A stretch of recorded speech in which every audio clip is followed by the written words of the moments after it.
Hello.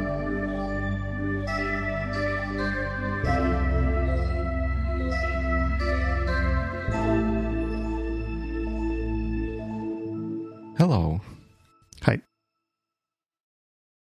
Hi. Hi. Hey, oh, that's another voice. Cute. Right. But still, this is Biweeklycast. This is episode number 21, is it?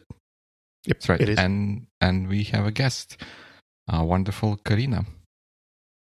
Karyna Koreiba, who is an amazing communication specialist, my Aspen alumni co-groupmate or just groupmate or something. And what is, for most important, my very good friend. And today we invited her to talk to us about friendship and relationship management. Karyna, welcome on board. Thanks for having me. Apart from Karyna, there are two hosts here. It's me, Slava Rudnitsky. Yep, and that's me, Dima Malenko. And before we jump to the topic that we are going to discuss, there is a little follow-up, as always, from Dima. Right.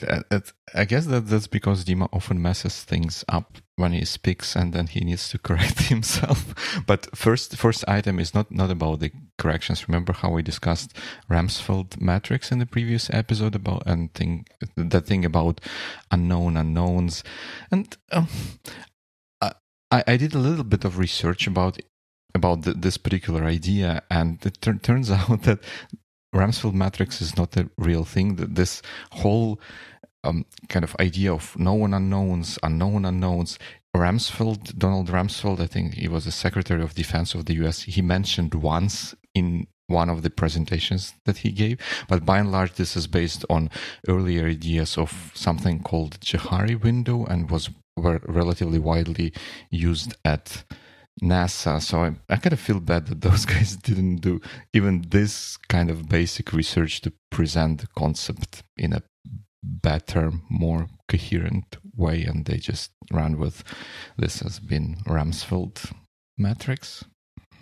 Yeah, do your research.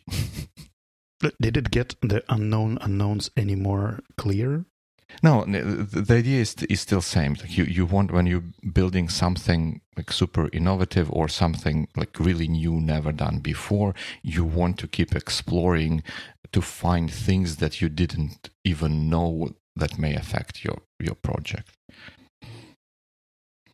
And one more thing was that in the previous episode, I said that the book called Crossing the Chasm was written by Andy Grove. That's not correct. The book was written by Geoffrey Moore, and Andy Grove is the third CEO of Intel, and he wrote another fairly wide-known book called Only the Paranoid Survive. So I stand corrected. You know, I think you're one of the most self-corrected podcasters I know. Firstly, you're probably your own most attentive listener, and then the fact checker. Right. Well, I hope no one will infer that I intentionally make mistakes so that we have something to talk on the next episode. I'm sure you are not, but today we're going to talk about something else, and this something else is, I guess, kind of more and more relevant, especially for many Ukrainians who have either moved or stayed in Ukraine and lost some connections that they used to have for a number of reasons. And I think that today having a meaningful conversation is becoming very valuable. You can multiply that to our age size when you might be losing some friends from the old good times and feeling difficult having some new meaningful connections. And it kind of multiplies to the fact that big crises like COVID and then the Russian invasion kind of escalates this thing, and people cross the roads. And the reason why I wanted to talk to Karyna about this topic, because in the middle of all this madness, she seems to be one of the hubs for me to meet new people. And she does it so naturally and kindly that I kind of want to learn and see how it works. So today we are going to deep dive into this relationship management the way I named him, but then we got many more definitions to come. So where do we start? With which definition? maybe. I'm not sure. Like that's the point about having notes with 3 people. I have no idea who wrote what, so I can start with what I added to the notes because my term was relationship management, and I know it's kind of dirty and it's not sincere, and that's probably why Karyna is the hub and I'm not. But still, my definition is that relationship management is what a person does to establish and maintain engagement with friends, acquaintances, colleagues, and partners, and blah blah blah. You could basically name it. So establish and maintain are the 2 verbs of this management. That's interesting. To me, the relationship management, like as a term, kind of sounds a bit a bit of a corporate speak, and I'm a bit hesitant to apply it to such a delicate issue as friendship and meaningful connections. And like, what do you think about this? Like, is it worth approaching this in such a rigid manner? Rigid manner. After such a term, I am not sure it's worth. But one of you added the word friendship there in the definitions. Yeah, that was me. That was me. Wait, I added level of friendship. Right, but that says that great minds think alike, right? We thought that it would be useful for us to kind of reiterate what the friendship is, and I thought, I added that friendship is a state of enduring affection, esteem, and intimacy and trust between 2 people, which seems to be matching my perception of this concept. And Karyna, you added the levels of friendship, which is also very interesting. I think I need to tell a kind of personal story before jump into this topic. I think I turned 29, and for me, I actually stole this idea from Slava that there is you have to make a project for like a 1 year or 5 years. It doesn't really matter. So for me, I decided that the next year or year and a half, I will be researching the friendship and what is friendship for me and how good am I as a friend and what kind of levels of friendship do I have in my life and what does friendship mean for me and stuff like that. So basically the topic of my year will be friendship. And I can say I'm still researching that. I'm 30 today. Not today, but for almost a year. But what I'm trying to say here that a lot of things I'm going to be mentioning today, they came from this research. But I cannot say that I'm an expert in that topic. But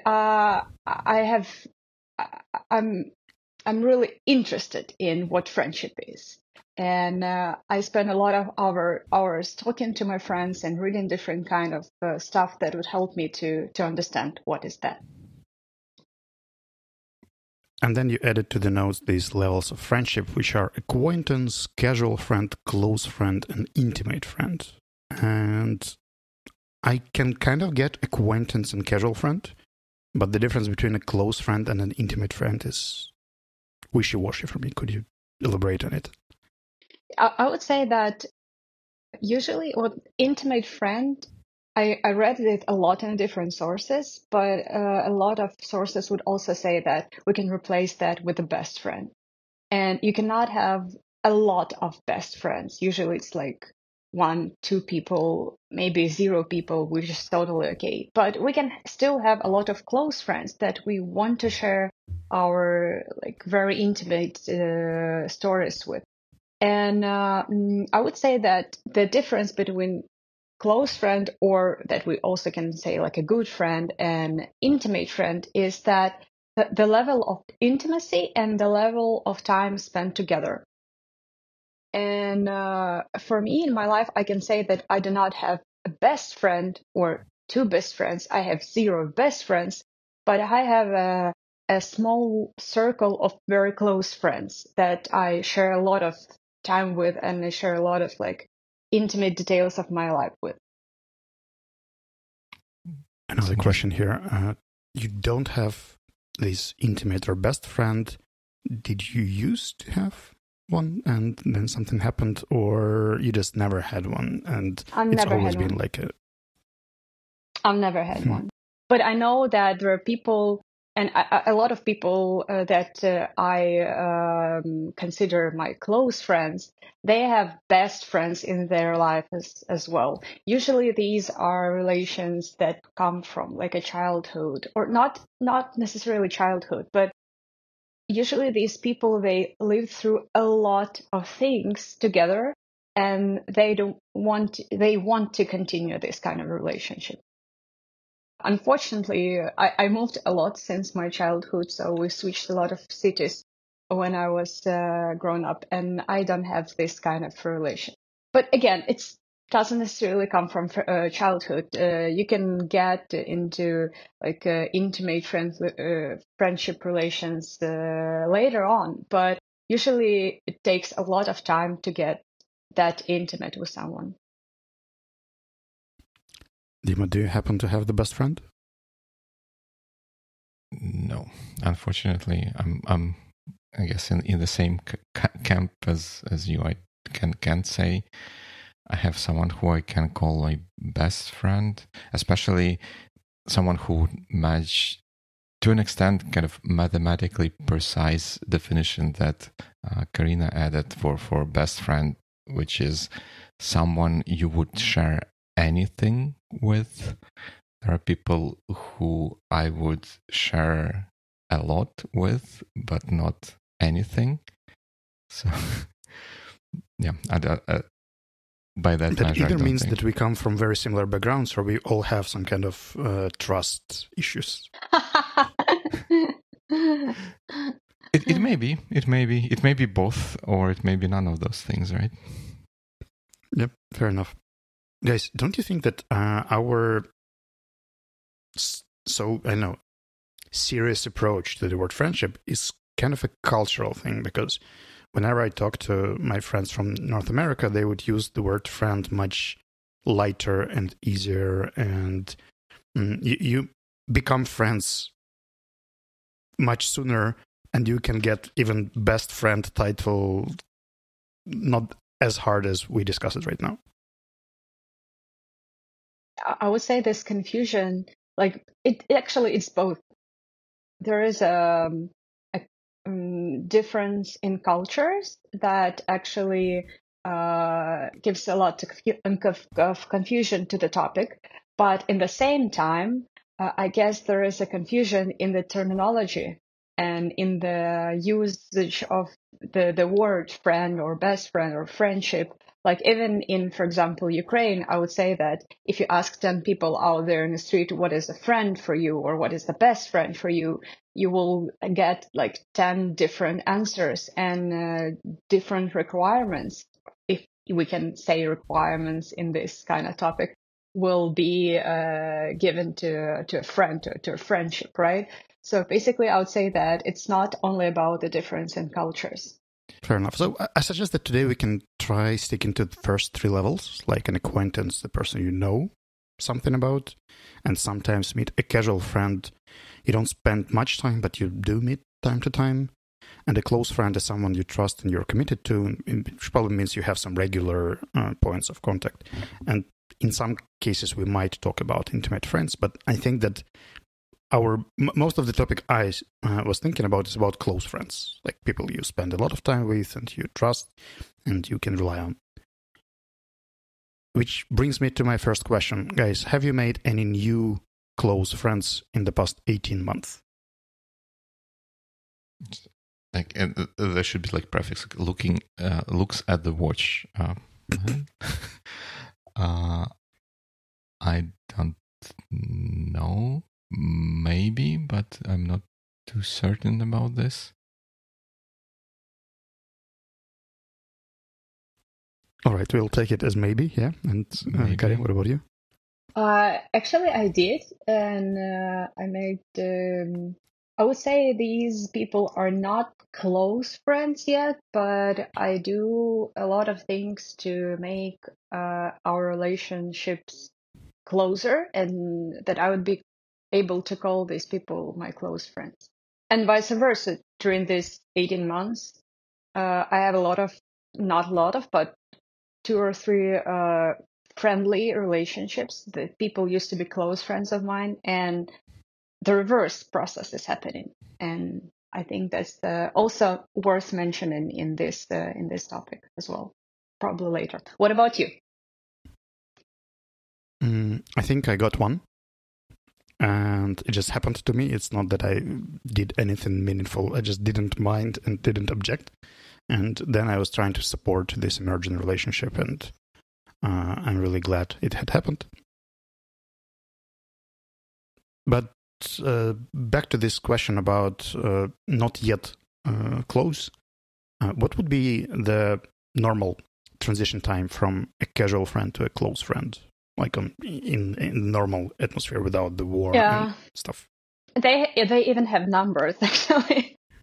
Like there are different researchers that would give you a number of like around 200 hours to get to close relationships with someone. So basically, if you're a student and you live in a dorm and you spend a lot of time with someone who lives in the same room with you, it takes like up to a month to get to know each other to that extent that you would guys kind of can call yourselves best friends. But in our adult life, these kind of circumstances do not happen often. Like we do not usually live in a dorm with someone. Yeah, exactly. But for example, you mentioned our Aspen experience, right? And basically what happened there is like 24 people were almost in a dorm kind of experience for 1 week. And here we are, right? So probably it just takes 24 people, different people, to find like 1 to 5 of them that you would enjoy company, right? And you would be able and you would want to continue like really close relationship later on. But probably those guys do not lie who say that 200 of dorm experience can be the start of friendly relations.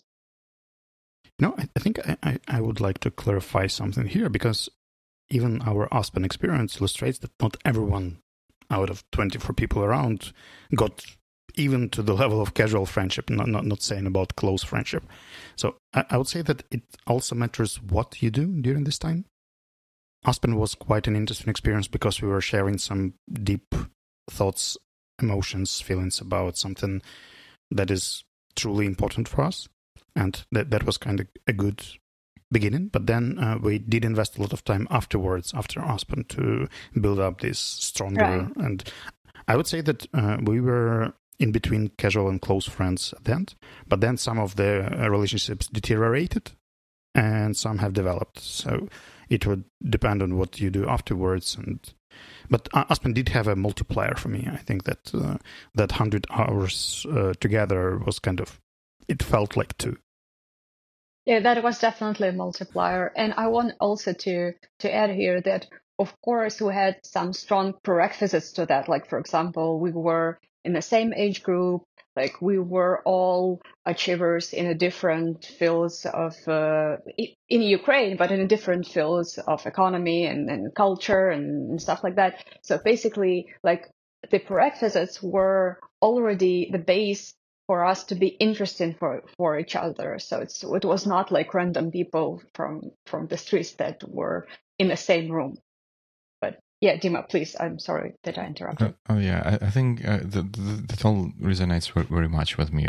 When I was thinking about those, especially looking at the questions, like how long does it take to call someone a friend? I thought that that's so true, that it is like the formation of friendship is also a function of time. Right? Even if all the stars align perfectly, if you do not spend time with the person, or if you do not make yourself available to spend time with other people, like there is zero chance that anything like that magic can happen. But if you spend time, it only enables that chance. It's not a given that if you spend so much time with someone, it will turn into a friendship, but it definitely makes a difference that the amount of time, and I guess as you illustrated on the example of Aspen, the quality of time you spent with other people.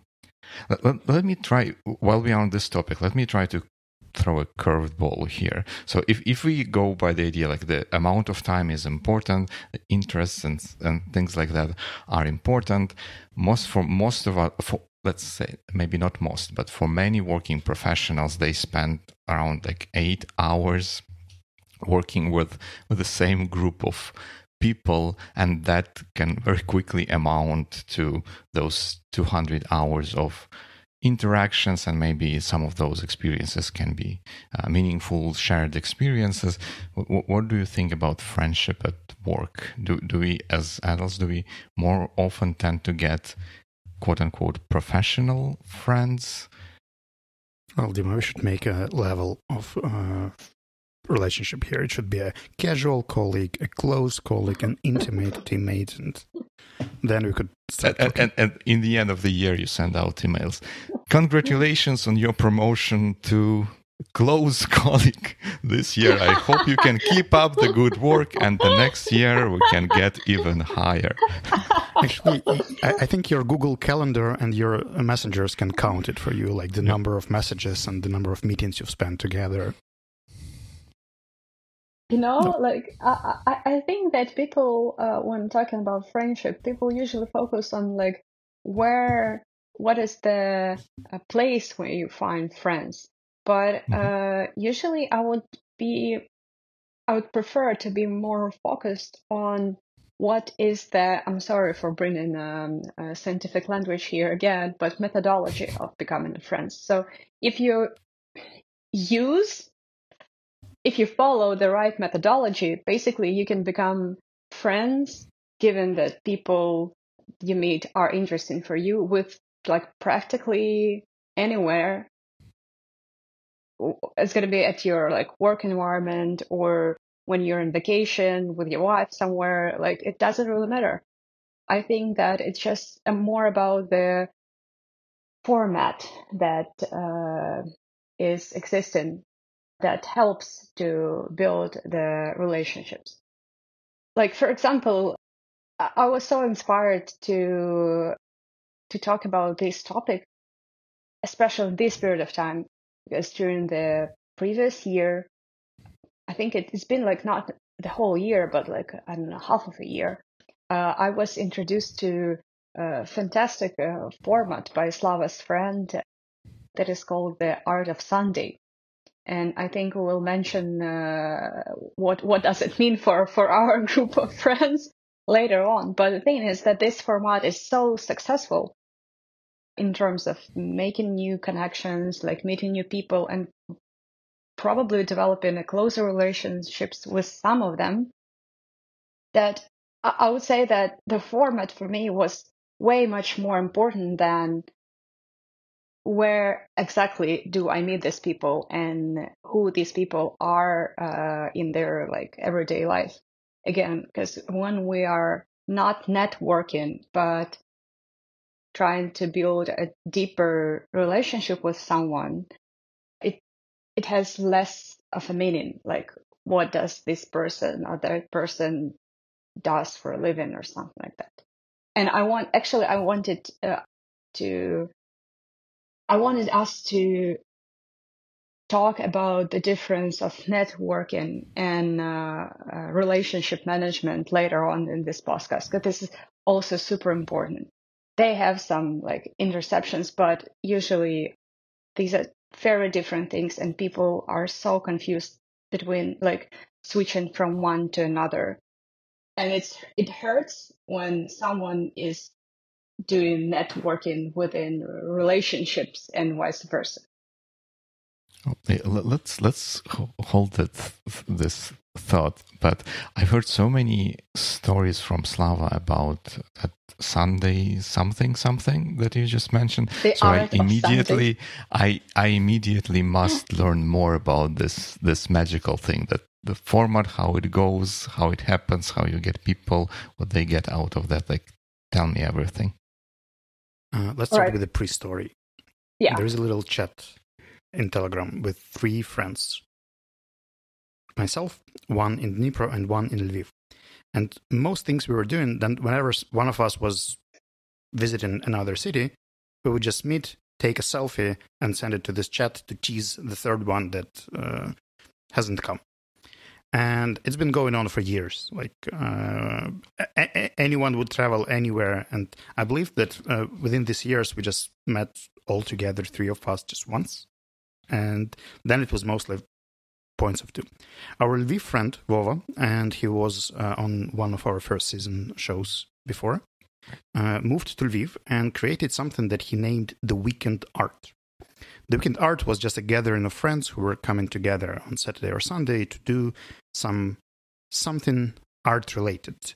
Attend an exhibition, see a church, travel somewhere, go to a museum, just meet for a brunch and talk about something interesting. The format was always changeable, and people who were there, they were introducing a lot. And then another friend, Sasha, who was just visiting Lviv, experienced this format, and he loved it so much that when he got a chance of moving to a new city for a little while, he immediately thought that we should create this Sunday art tradition. And this is where Karyna was very helpful, because not only she gave us a number of things to do and places to meet, but she also introduced a lot of very interesting people to go there. And basically, our Sunday art is a chat, and probably Kari from this point can elaborate more about it. And for me, as for someone who researches on the like personal level, the friendship as a concept, this idea was so interesting, because I thought that this just like a leisure time kind of spending ideas and stuff like that, but later on, I realized that it's more about building deeper relations than about the art itself, right? So it's more about people that participate in this experience, let's call it like that, than the experience itself. And I knew about this experience thanks to Slava and Sasha, and they were very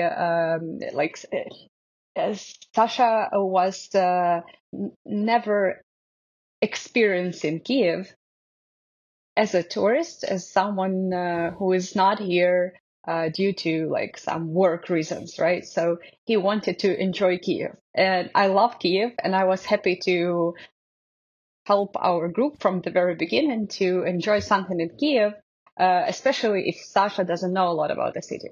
So that's how it started for me. But then it developed into something bigger.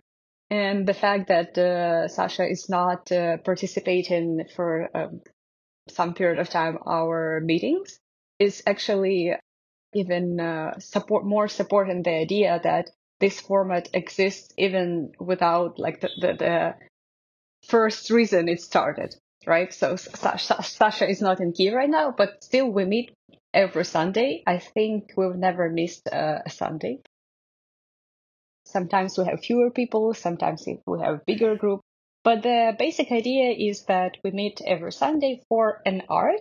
But the art, I decided that it's better to change the definition of art within our group.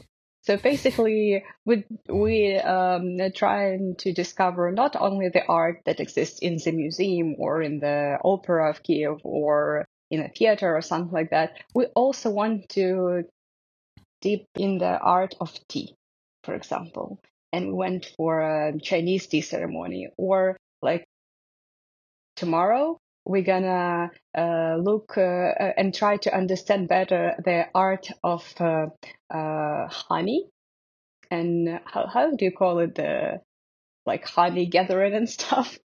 Beekeeping.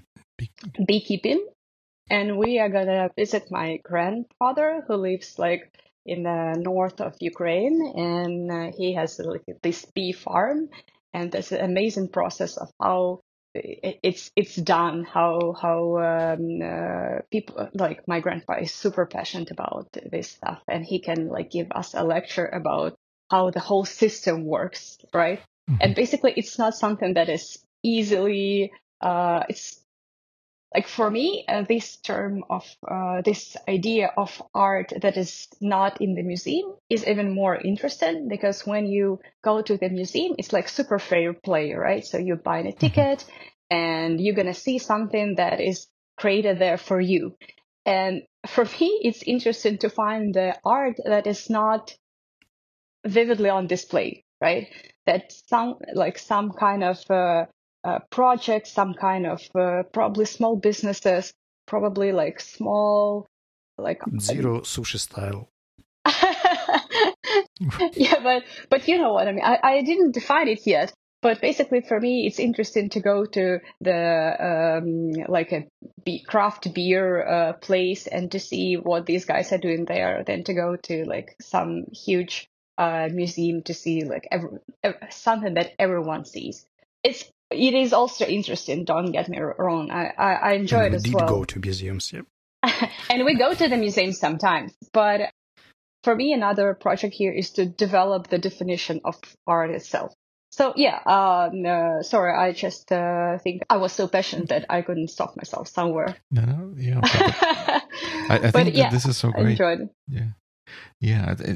And I guess it kind of ticks all the boxes on the definition or methodology for building friendship, right? Something like this creates time for people to be together, right?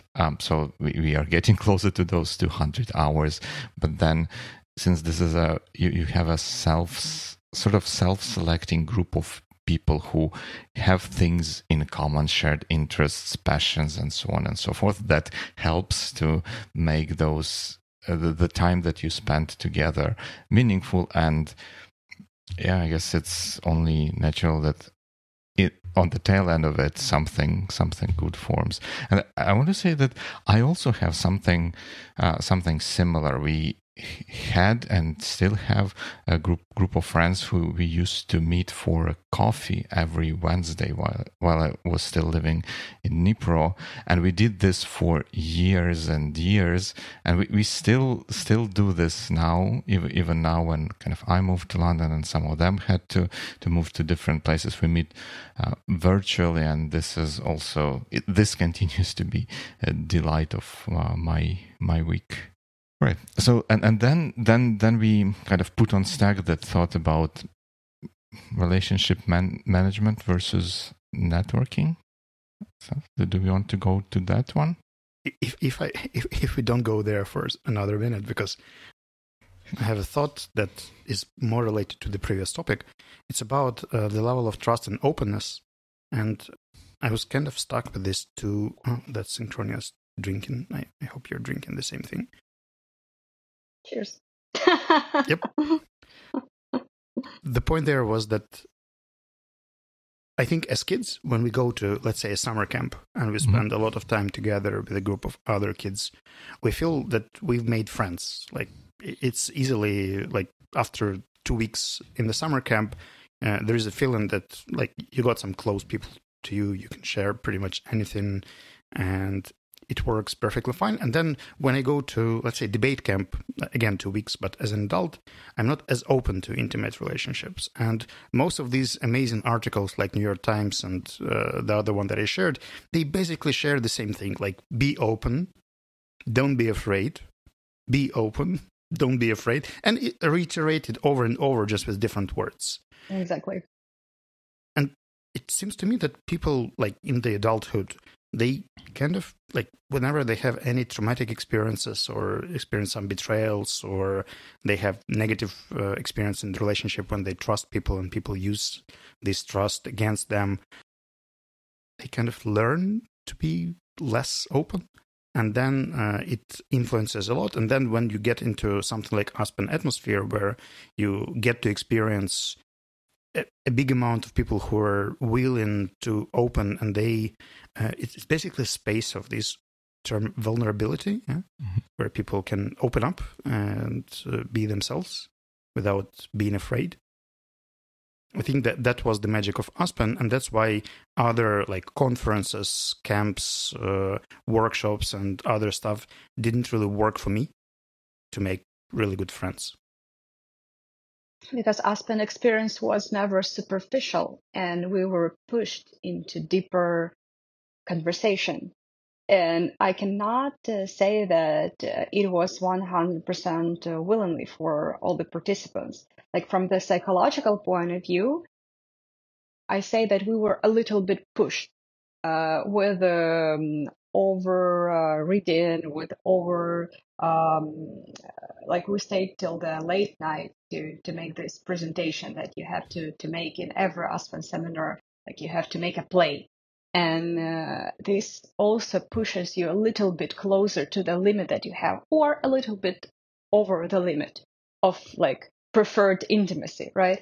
But in I totally agree with you, Slava, on what you said about these articles. And I've read a lot of articles like that while I was like researching this topic. And for me, the only question was like, okay, I got it, but how can I do that? Like, give me some methodology. Like, what should I be doing to be more open if I'm not today? Like, obviously I'm not if I'm not having, like, I don't have friends, for example.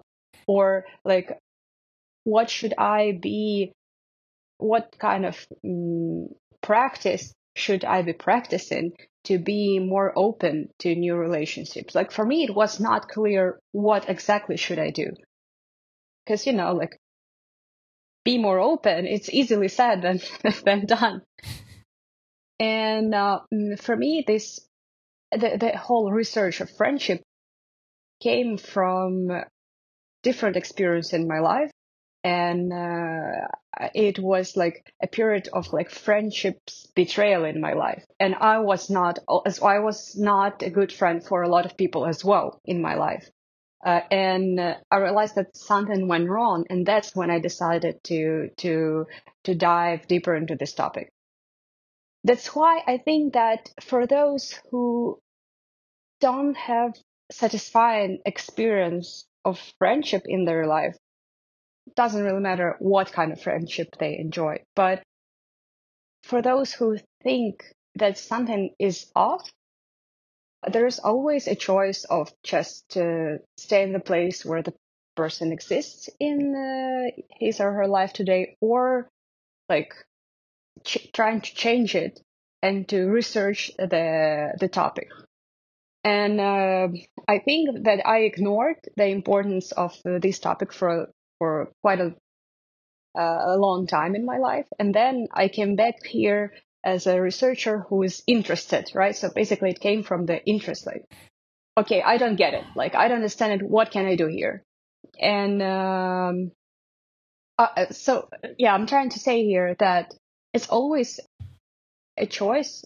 If you read the New York Times article and you see that it's not working, probably it's time for you to go there and to see it by yourself. Because I've never seen like an explicit instruction how to be open in friendship.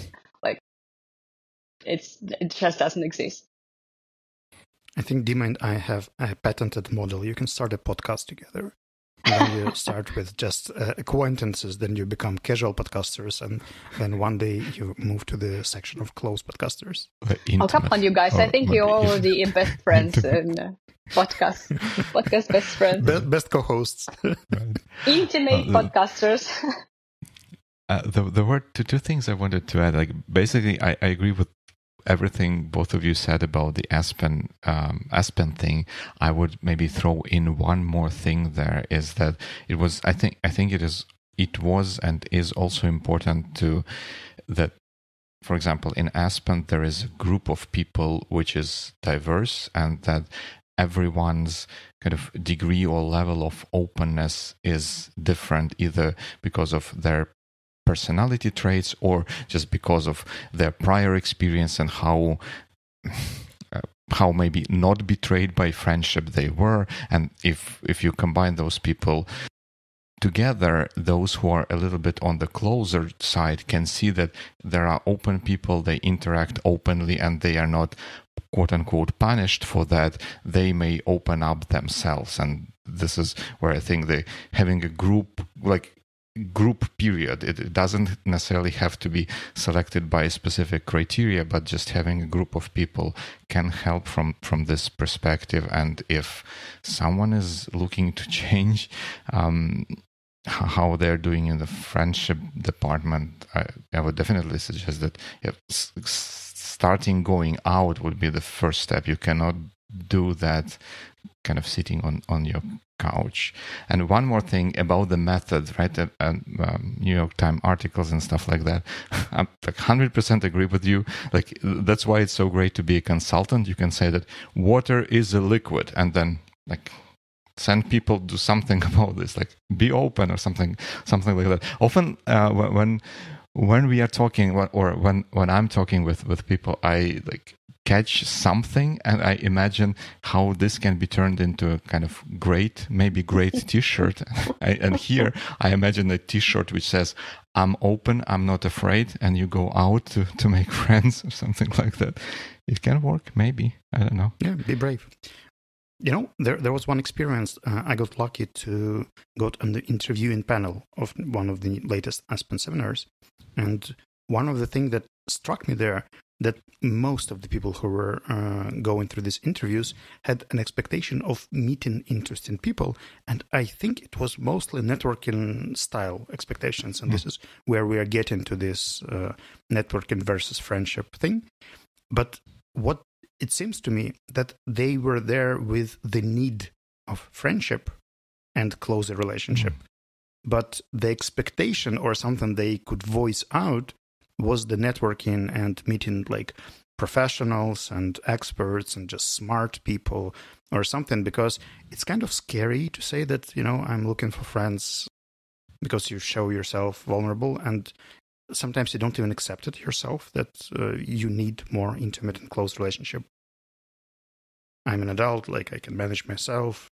I have a lot of casual friends around, and it seems to me that by this Aspen time, let's say 28 to 36 years old, probably people lose some friends by this time and don't know how to make new friends. And that's part of why Aspen Experience is so successful in bringing people together, because you get people with the similar needs, even if they can't voice it out, but you just lock them in the countryside for a week and the magic happens, plus the format, plus the text, plus everything. But the true need of getting more intimate with someone helps a lot. The way I see it right now. I won't name any names or examples.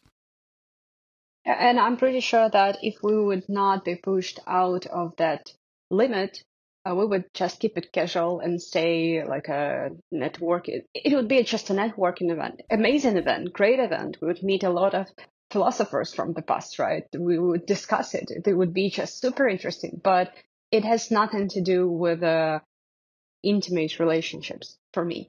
Like, we would not be having what we ended up with. And before we will continue with this, the networking versus relationship management topic, like I just picture myself this person who is sitting in the middle of some personal crisis, or like, for example, COVID or war, for instance, with the realization that I don't have enough close relationships in my life, and what should I do? That is the question that someone might ask. And how many is enough, by the way? I don't know. There's not, like, I would say that enough is when you're satisfied with what you have. And sometimes it comes from your inner feeling of unsatisfaction, and it has nothing to do with friends or friendships that you have. And sometimes it comes from the fact that you just need more people in your life, and that's okay. Of course, they say, like, we do understand that when we're talking about best friends or close friends, we cannot, like, there are some numbers that seems to us to be like clear. Like, we cannot have like 20 best friends. It's just impossible. It's just, we don't have enough time to have 20 best friends. And we're also limited with our physical abilities to even know people. How many of them is like 600 or I don't remember the number. 150 Dunbar. Yeah, and when we were discussing with you this Facebook list of people that we wanted to follow. For you, it was like 300. For me, it was like 600 people. So I would limit myself like till that point. So these were 600 people that I know their names. I know who they are. So basically, these are my just not even casual friends, but acquaintances. So I just know these people and I want to follow them for some reason. But coming back to the person who is desperate to find new friends in his or her life, like, of course, as Dima said, you need to go out, right? Every relationship starts somewhere. You need to go out and see people. And how do you do that? Like, this person is already feeling vulnerable and probably even depressed because of that fact. And there is another extra effort that needs to be made to get friends. And from my experience, people who are in a depressed state or feeling anxious about something in their life, they do not tend to do in a bigger effort first time in their life to get something. So usually they stay in that depressed state for a longer period, and if they're not introduced an easy way to do what they are doing, like Tinder, for example, right? So this is an easy, understandable way to meet new people. It's not about friendship. Sometimes it's about friendship, but usually it's not. But what I'm saying is this is an easy way to do that. But we don't have something like that for friends. We don't have something like that for building friendship. And that's why, like, the art of Sunday for me is the easy and easy to manage and understandable way for new people to meet new people. We don't make it on the Tinder scale. We're just a small group, but we're still like, I don't know. It's been like, I think it was almost 10 people, new people that came to our friends group since we started our Sunday art, and a lot of these people stayed there. And I find this that's why I find this methodology so good. Yeah, and now I'm ready to go back to networking. I'm not. I'm afraid we'll run out of time and just stop. But no networking today. Sorry. Another episode or follow-up meeting. One interesting thing for me that this close friendship I mentioned in one of the first questions that I got into was a purely one-on-one experience. So it was not a group, it was not a community, it was not something. Yulia reached out to me to talk and meet for a coffee. It was semi-professional, semi-friendly. We just met to talk. And then we kept talking, and it evolved quite quickly. And I would say it was not 200 hours, it was much shorter. And I would say that I could never do that. Like, every time I would make these blind contacts, it was mostly networking purpose. I would do that to meet some business-oriented people or people who are kind of interested. And I would never do it just with fun or interesting guys. Like, let's say, that's what Karyna does. Like, you know, she could reach out to a person she has met in the changing room in the shopping mall, or she has been following on Instagram for a few months, and then I almost can't do that. And it feels to me that this part is kind of awkward, because our experience with Sunday art is when someone, like Sasha in this case, initiated the thing and we supported him. Supporting is kind of easier, and initiating or being the first to invite, to talk, to ask, this is where I think myself including and many people as well face the real challenge. And this is where Karyna is quite good at. Like, I can see that we were doing this opera tour a few weeks ago, and she managed to put together quite a group of very interesting and nice people around. And I probably would be able to handle that, because it takes too much energy for me to just text people I don't know well and offer something. So I would stick to one-to-one definitely, like Yulia did. I would pick a person and invite talking. Yep. I would take one objection to you portraying this as a one-to-one kind of exercise, because I think it was, and correct me if I'm wrong, I think it probably started with you or you there kind of interacting with the world, right? You broadcasted your professional personality or your individual personality, and then it was focused and in this quintessential like one-to-one relationship. So I would take an objection to the idea that this started as one-to-one. So it definitely evolved as one-to-one, and from what I am hearing from you, into like super successful one-to-one kind of people relationship. But I think that step of making yourself available one way or the other, being open and connecting with the world was still present there, because without that, Yulia would not know to reach out to you. I think the reason I focused on that is because I would feel the biggest challenge in reaching out. Like, I don't feel a challenge being myself on the internet. I think many people have mastered this skill one way or another. Like, we can be ourselves in different social groups, in forums, in chats, somewhere else. Karyna can be herself on Tinder with funny pictures and was it French fries or something? Yeah, well, that's a French fries.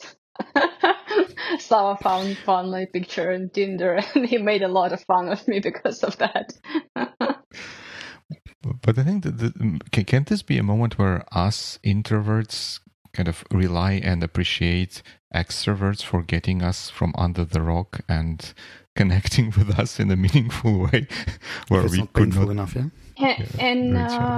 and vice versa. That's where people who usually, I would not call them extroverts, but I would say that those who usually stay on the surface of a relationship, they would learn how to communicate deeply and how to appreciate the closer relations. Because I have a lot of friends who, okay, we are in a professional podcast, so I don't have a lot of friends. I have a lot of people that I know that have a lot of superficial connections. And it seems like they don't have close relationships in their life, and it makes me sad, and I'm pretty sure it makes them sad as well, but they just don't have a time to I don't know, time, not the right reason not to have friendships in your life. But anyway, what I'm trying to say, those who do not build a strong friendship, they would learn from introverts to stay with one person for a longer period of time and to learn something about this person, not to jump to another relationship very fast.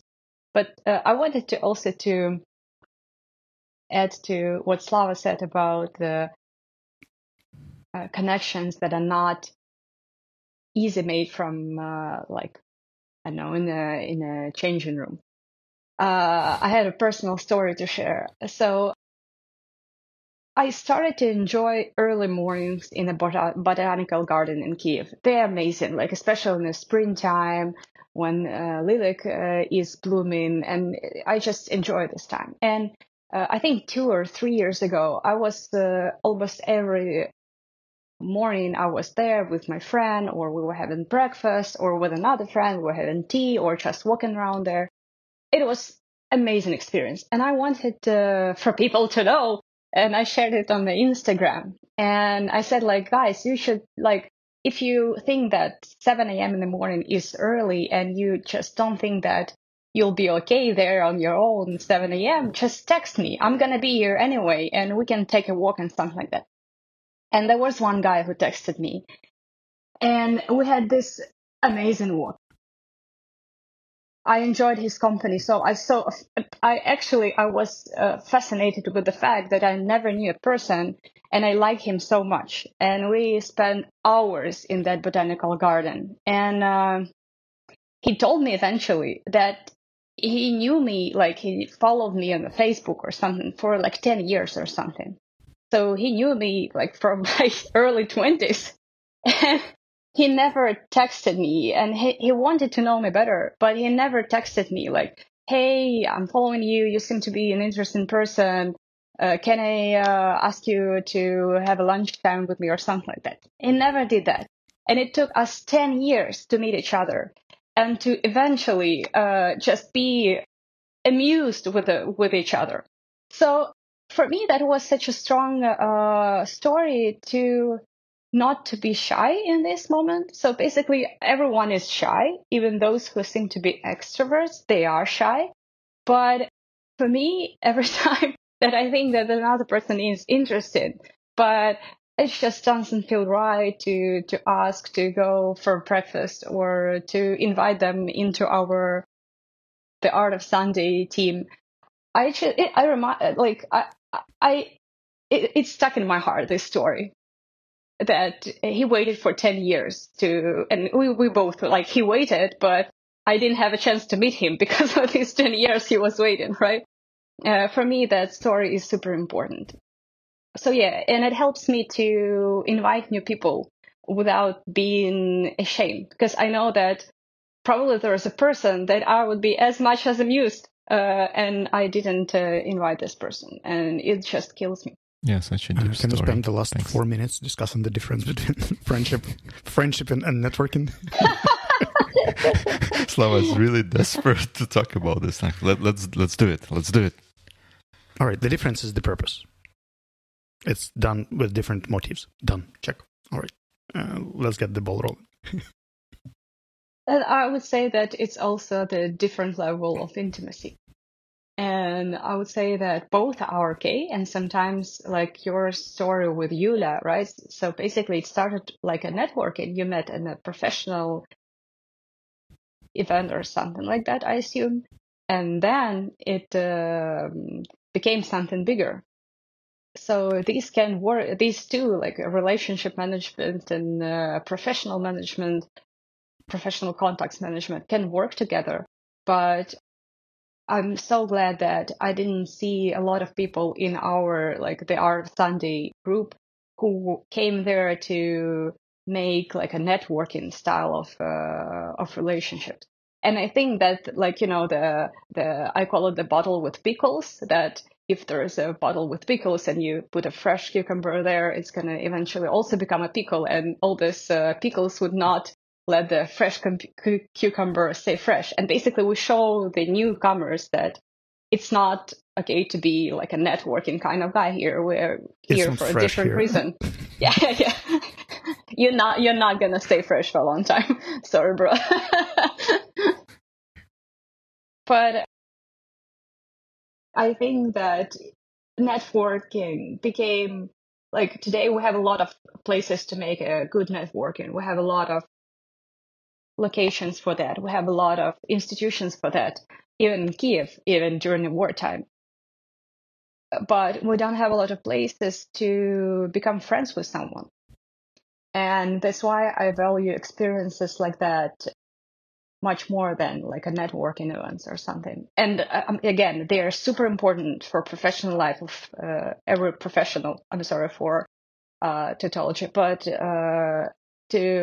it's more important for even psychological well-being, I think, to be in close connection to other people rather than to have a huge list of professional people who would help you with your business things, which is also important, but it's easily reached via LinkedIn or via hundreds of billions of different sources to find someone that would help you with your professional task, and total different situations with friends. So guys, do you think we could somehow round it up, and I would ask you to shape your takeaways or message to our listeners? Like, what would be your personal result of our conversation today? While you're thinking, I can start with mine.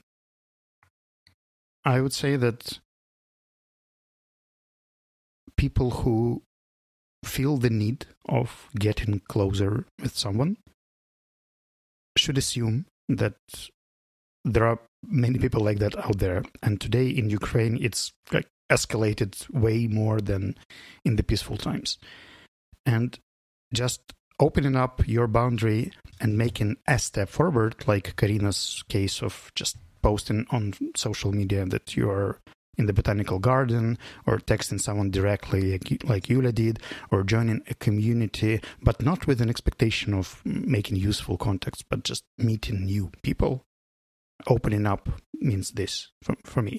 And it can work very personally. Like if I can't do something that Karyna does, I can help Karyna do what she does. And that would bring new people in my environment as well.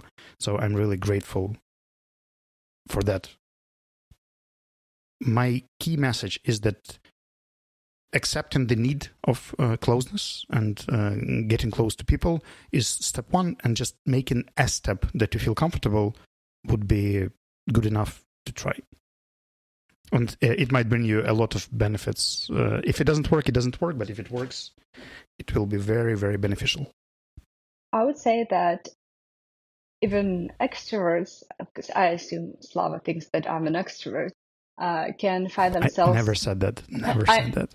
I didn't say that you said that, but I think that you think that I'm an expert. But anyways, even those who seem to be like friendly people who are talking to a lot of people all the time and are making new connections in their life can find themselves in a place in their life where they are alone and they don't have friends. And that is the time to take an effort.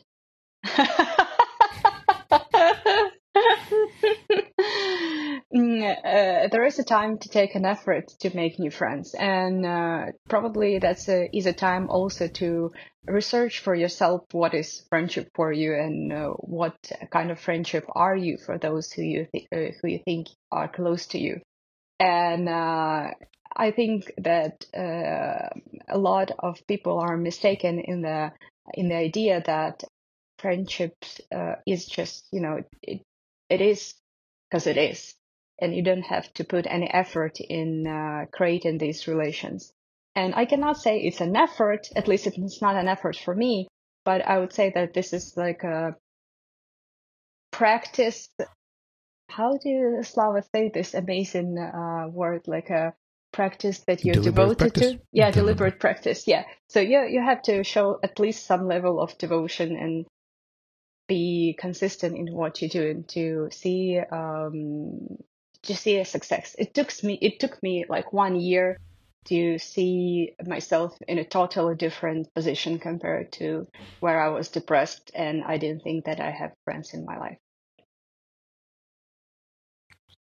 Great stuff. And I think my takeaways would be, once again, reiteration of importance of being open, even though we kind of concluded that we don't know how exactly to achieve that, but the idea is out there, but both being open and kind of making yourself available for other people to make connections with you, but also the story of your Sunday art, or art of Sunday, or Sunday of art kind of club thing, once again reiterated the power of small groups for me. I think that there is something magical about that, and I would love to explore this a bit deeper either on my own, that's for sure, but maybe with you as well. Good. That sounds good. And I think it leaves us on a very sweet spot where we have discussed a lot, but not enough. And if people would like to reach out, they could find Karyna by the links to her social media that she will give us and we'll put in the show notes. So you could click and connect, and that would be your first step. Right. The links will be in the show notes. Thanks, Karyna, for sitting with us today. It was a very lovely conversation. Thanks for doing that. And we wish everyone good weeks, I think. Thank you, guys. Okay. I had a lot of time. I had a lot of fun of being here with you. I mentioned to both of you before, and I think I need to mention it for everyone, that this is like my first time ever I'm in podcast. So for me, it's like a double celebration today. First is I'm discussing a topic that I'm super interested in with amazing people during like 1 hour, this hour or so. And then this is like my first podcast, so I'm just like, yay, it was fun. We are proud to be your first show, and we're sure there are many more to come. That's for sure. Thanks. Thanks for being with us. So, good weeks. Good weeks. Bye-bye.